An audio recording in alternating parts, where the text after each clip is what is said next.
topic of our panel discussion today is gaps in learning or the difficulties the child faces in learning when he or she changes a particular stage, moves to a particular stage, primary to upper primary, upper primary to secondary, and so on. Our panelists here are Mr. Mahadevan, Professor Subramaniam from HBCEC Mumbai, Professor Amber Habib from SN University, Noida, Professor Kumresan. I don't know the objective of asking me to initiate, because as the General Secretary of the Association of Mathematics Teachers of India, I am trying to fill the gaps and not increasing the gaps. Well, at any rate, all of us are aware of the gaps which are existing, mostly man-made, rather than evolutionary. We will start with the primary section. If you look around in the schools where you are working, where your children are studying, you will find mathematics being taught by humanities graduates or commerce graduates or somebody. They may not have a rigorous ideas of the concepts.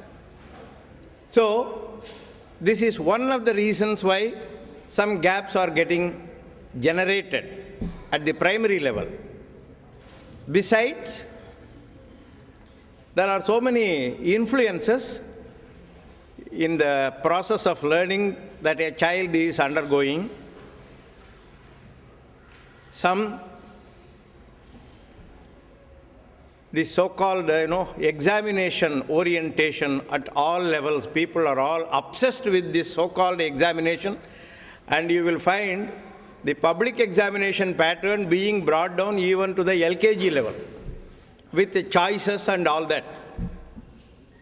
Particularly in mathematics, when you give choices of 10 questions and asking the child to answer 6 questions or 7 questions, you are making the child ignore those 4 questions.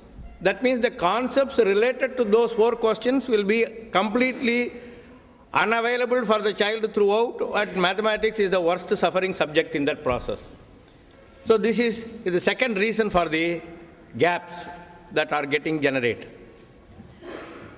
Thirdly, you find the expectation of the society, the parents, on the part of the children, and I really pity the teachers of today who have to face demands from every side, whether it is the CCE of CBSE, or from the parents' demand of somehow my child should get maximum marks, and the individual aspiration of the teacher to do some experimentation and try to come up in the society for recognition. All these are affecting the practicing teacher, which sometimes indirectly influence the child's learning process. So there are gaps, and we should try to study the gaps and try to see how the gaps can be nullified over a period of time, at least within the school, within the classroom. With this few points that I have brought to the notice of my colleagues here, let us see what conclusion we can arrive at the end of our discussion. So that was one end of the spectrum. Now I am teaching at a university, and that's where my experience is. And although I go to schools and try and do teacher workshops, student workshops, and invite similarly students to visit our university, so there is some experience like that, but obviously it's not anything like the actual experience of a school teacher. But there are some gaps that I have to deal with, so that's what I'm here to talk about. I think what happens in India, I guess everywhere, is that, for example, if I'm running a maths department at a university, then I'm looking to hire good faculty, and people apply and they come and are interviewed and they give talks. And all too often one finds that by that time they only know their very own, very specific speciality, and the rest of mathematics, is their expertise in the rest of mathematics is very weak. So even things that one would consider basic are in bad shape. So then you ask, why is it like this? So then you say, okay, maybe something is going wrong at the stage where they are doing their PhDs. So you go and think of that level, and then what you hear is, okay, well, we are not getting good PhD students. So then you go and see what's wrong at the master's level. This keeps going down, then you blame the undergraduate education, then you blame the school education. I think at some point the whole blame is going to go on what the parents are doing in the 4 years before the child enters school. Everything is going to be blamed on them. But in the meantime, let's see what we can do about the individual steps. As an undergraduate educator and in mathematics, then one is dealing with two kinds of students, right? In the sense, there are some who have committed to a life of mathematics by taking admission to a BSc program in mathematics. And then there are others who are doing science or engineering or economics or something else where there is a significant importance of mathematics, and they too have to be taught maths at university level. Okay. Again, even the ones who are doing maths, they may not really be there just for the love of maths as such, but they may have heard that it's good for your career and you can get into management, or if you couldn't get engineering right now, then maybe you can take up that route later if right now you do maths. So anyway, all these kids are coming to university and they are doing mathematics courses with us. And the thing is, what happens with them? Okay. Now, of the mathematics that they first encounter at university, in some sense there are two extreme things. One is courses like calculus and linear algebra, where they already have prior exposure. In fact, often the university course on paper is a repetition of much of what has happened in school. And then there are other courses where they may have no exposure or little exposure, like probability or abstract algebra. These are other things they might encounter.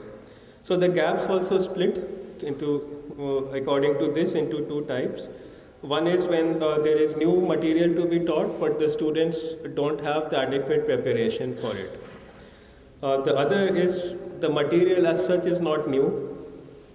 This is, for example, the case if you try and teach calculus to university students, but the gap is of a different type, that they already have exposure, but the kind of comprehension that they have of it is not what we would like them to have, when they come to us. In some sense, it is either partial or maybe wrong, and often one needs to have to completely redo it with them.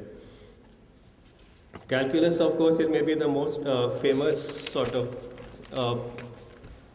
branch where this happens, I think, all over the world. In the US, for example, they had these things called the calculus wars, where different philosophies of what calculus is about, how it should be taught, how you should transition from school to university, they were fought very ferociously in the academic world over there.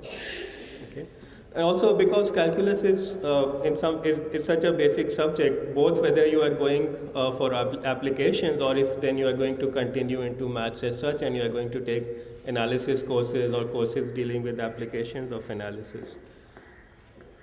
And then philosophically, it's a place where many different things come together. Calculation skills are there, geometric intuition, insight is needed, and then it's also the place where formal reasoning can really take on non-trivial things, and you need non-trivial formal reasoning to make sense of it finally. But of course, in calculus, the emphasis in school or college is more on the first two, on the calculation skills or the geometric intuition. But it is this interplay that that is important, and that leads the foundation for success in mathematics or applications of mathematics later. But I think what's happening to the students that are coming to us is that out of all these three, and maybe for schools the important ones could be the calculational ones and the geometric picture, once they're really coming out only with the calculation skills. And with the idea that that's all that calculus is, and it's part of a general maybe idea that they have about mathematics, that it's just about calculation. But with calculus, the impact is particularly difficult to deal with. So they come to us, they memorize what do they think calculus is? They have memorized the names of various functions, and they have memorized the formulas for the derivatives of these functions and the basic rules for differentiation or techniques of integration, and then it's just a game to be played with these symbols. Okay, the meaning or the significance of these is completely missed out. I'll show you some trivial problems that they have trouble with a little later. Okay, but the problem is, okay, it's all right if they have come with a partial view of calculus and then you say, well, I'll fill it up at university level. But once they come with this view and you try to give them a different view or an expanded view, they actively resist that. When you try to tell a student there's more to calculus, the response over and over again is, why are you troubling with me with this? I already know what it is. And why are you telling me how to visualize it when I can do the calculation? And this, in fact, is true, I think, for both categories of students, whether even if they have consciously decided to major in maths.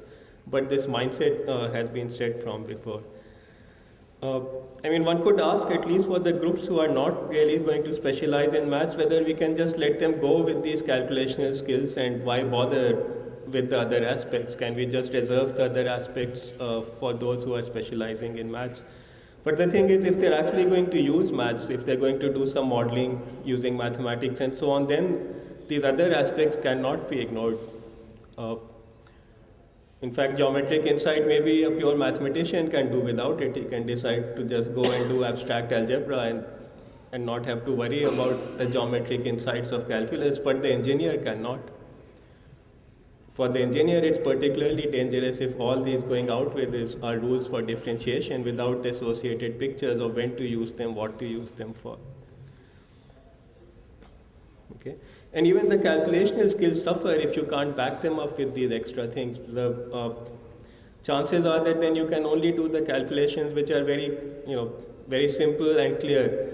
They may be long and they may have many symbols, they may be hard in that sense, but if they can only be the ones which have very clear paths. Okay, do step 1, 2, 3, 4. It may be 100 steps, but it's a clear path. If the path is not clear, they can't do it without the extra intuition or the notion of what is good reasoning and not good reasoning.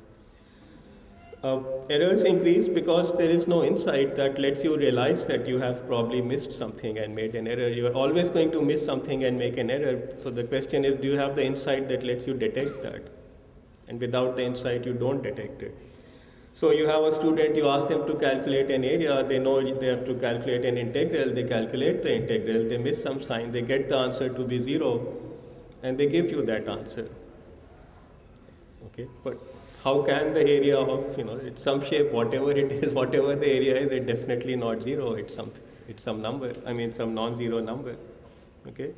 So, and there are lots of simple problems that you can ask them just to see.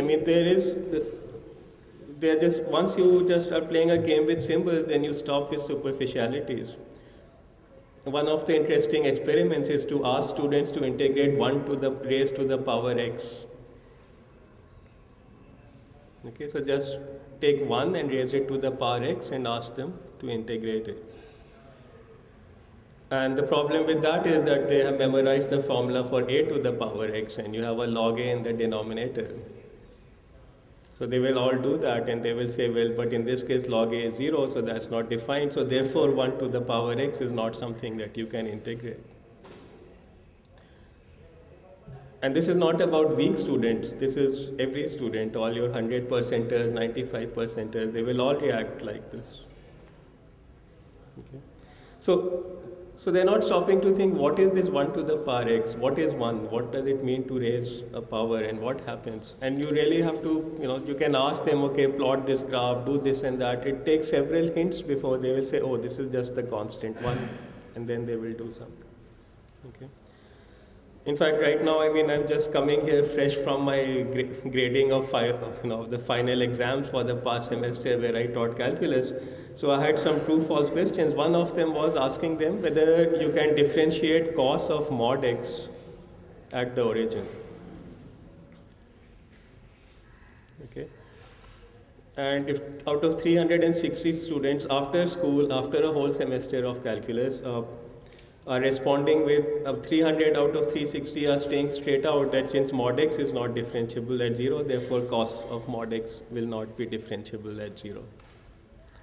Okay, and maybe 50 are saying that cos of mod x is an even function. Okay, good, so they are at least looking at the function.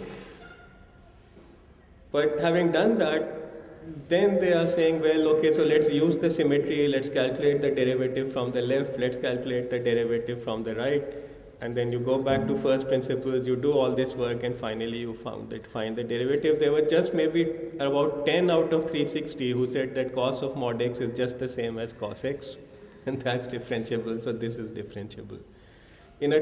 So I mean, it's a complete absence of all kinds of common sense. Even if you forget maths, but it's a 3-mark question out of 150, you should know that whatever the solution is, it's not a 2-page working out by first principles. So, okay, so, I mean, I don't know how to analyze this, but it's just one of those things that one is that people are just looking at it as rules and in a very mechanical way, and are not stopping for a second to try and look from different angles and see what could be a good way, what are my various options, what could be a good way to do this. Whatever is the first option that comes to mind, you just try to blindly push it through. So this is a difficult thing, having to deal with teaching calculus, and what are the ways out. I have 2 extreme ways out, which I guess have no means of being implemented, but I'll just state them for the record. That one way is that just removes calculus from high school. If we at the university are unhappy, then let us take responsibility and teach it at university. In fact, maybe more generally, it may not be a bad idea to go back to the old class 11 system from the +2 system. There seem to be many things that are having, not just in maths, but physics, chemistry, and so on, many things which people are having to just redo at the university level, because in the school there is not enough time, not enough resources.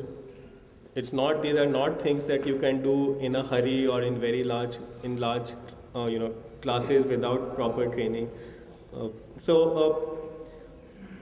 But this probably can't happen. But so the other thing is, can we do something with the amount and type of calculus that is taught in school? Can we get away at least